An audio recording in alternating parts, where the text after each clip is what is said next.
ఇందాకెళ్తే దారి పొడవునా మాకు నీళ్లు రావట్లేదు.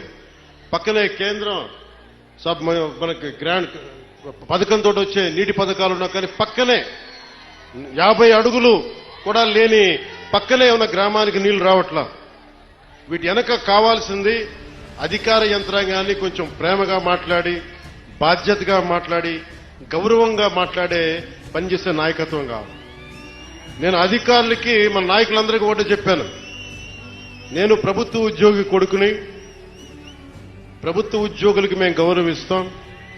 నాయకులందరికీ చెప్పాను, మీరు ఎమ్మెల్యేలుగా గెలిచి అధికార యంత్రాంగం మీద జులుం ప్రదర్శిస్తే మటుకు క్రమశిక్షణ చర్యలు ఉంటాయి. అధికారులకి చాలా చాలా గౌరవం ఇవ్వండి. ఒకవేళ తప్పేదైనా ఉంటే అది మాట్లాడే విధానం వేరే ఉంటుంది. కానీ మీరు గత ప్రభుత్వం నాయకుల్లాగా దౌర్జన్యపూరితంగా బెదిరిస్తే పార్టీ పరంగా క్రమశిక్షణ చర్యలు ఉంటాయని చాలా రివ్యూ మీటింగ్ లో చాలాసార్లు చెప్పాను నేను.